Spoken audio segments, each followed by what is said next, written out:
So I would actually, in that case, disagree, because I think accounting is one of the areas, when it comes to threats, malware, vulnerabilities, they're really about money, right? A lot of times. So you follow the money and that's where they're going to go. They're always going to try to get the high payoff targets. That's why we have problems with whales.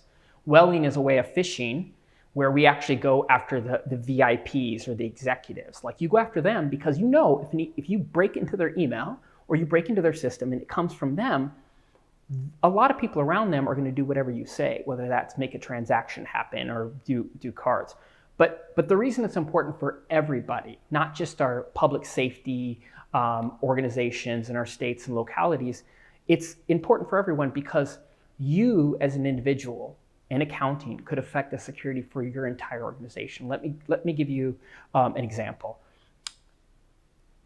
Humans are not good at remember passwords. No problem. That's get a password vault, get it encrypted or whatever. But the truth is, that's the reality we have.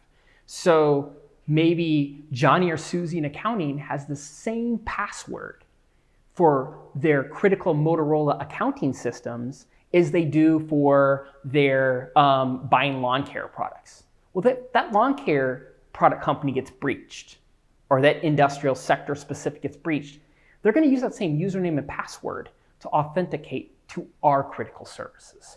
And so what I tell a lot of people is that it doesn't matter what sector, what industry you're in, you're affected by these auctions and by this nefarious activity, because you might be affecting your work, you might be affecting your family. If you're using that same password, when you're watching your baby at night and you don't want someone else to watch them, but it's the same password that's in the breach, guess what? It's out there. Someone can download it and they might, log in. So I think that everybody's affected by this, and it makes you realize, you get told to reset your password, and a lot of people get mad about that, but it's good reason to reset it. It's also, one of the things I always tell everyone is that don't ever use the same username and password for your sensitive systems as you would your kind of day-to-day systems, right? Because those day-to-day systems, I'm not saying they're breached, but there's a high chance they could be, and they might have the response as the more critical, higher compliance areas have to respond to that, right?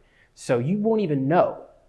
Or if you have a service around it, like there's, even the credit services now do deep, dark in internet searches, because they want to tell you it could affect your credit. Because guess what? The first thing that happens is that a lot of these, whether it's a bot that's collecting the data or it's a human, they're basically building entire libraries about Eric. And Eric likes, Star Wars. Eric loves, he loves his dog more than anything else. And his dog's name's Pogo, because he did an online Facebook survey on the best name for dogs. And they're collecting these golden words. And we have 12 breaches on Eric right now. And he uses the same password all the time, but he changes the number on the end. That's it. And so we know that about Eric. And so when we go to log into his critical accounts, all we're going to do is change. We're going to have 3 chances. And the truth is, there are really good programs out there that will guess your next password, because humans are pretty, we're more of a science than an art than we believe. And so they apply science or algorithms to that, and they're able to guess your next password. So I think that it affects everybody. And so I would tell you, it doesn't matter if you're a Fortune 50 company or you're an individual, you should actually have these services to ensure that they're not using your social security number, your credit. They could be buying a home, a car, and you're stuck with it after it happens. So that's the real reason.